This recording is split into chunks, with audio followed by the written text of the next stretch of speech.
What are the sort of common conditions that you treat with stem cells and exosomes? Well, when we first started, over a decade ago, the main thing that we were helping people with was joint pain, arthritis, whether it was degenerative osteoarthritis or rheumatoid arthritis or arthritis from previous trauma or something like that. And we continue to learn a lot about what it can and can't do. We get a lot of success with chronic back pain and neck pain, knees. If you had to pick one joint that we've done many thousands on, it's knees. Yes. And so we know that it can work really well, even for what people call bone on bone. That's interesting. Yeah, because we used to tell people, look, you're pretty end stage. I don't think we can help you. We were wrong.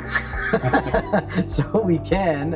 It may not last as long as it would, for someone who has mild to moderate osteoarthritis. When people have a total knee replacement, it's not as peaches and cream as people think. 40% of people still have a lot of pain a year later. I know one colleague specifically of mine had one about 6 weeks ago, and he's struggling with pain.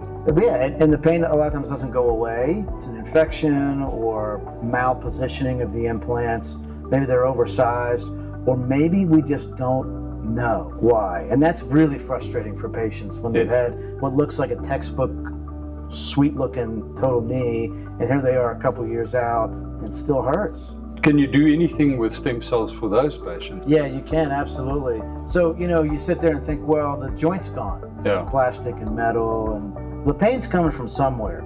So a lot of times we can do injections, around the capsule of the joint and maybe into some of the areas of the joint. So yes, we do get very good success with individuals who've had a total joint and chronic pain that just won't go away. So anyway, arthritis has been sort of at the top of the food chain of what we treat and get great results with.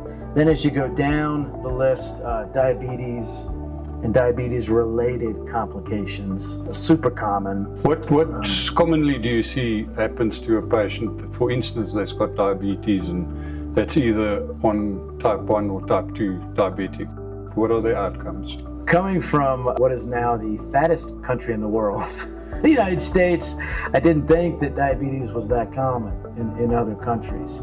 But every country we go into, there's a big burden of diabetes and pre-diabetes, yes. Right? 30% of the population has that.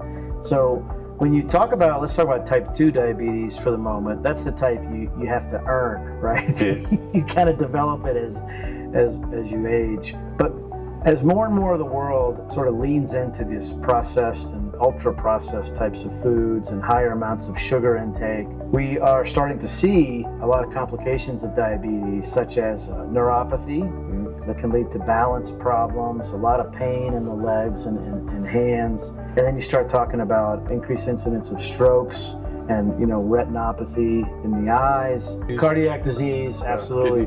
Kidney failure is incredibly common. And then good old erectile dysfunction.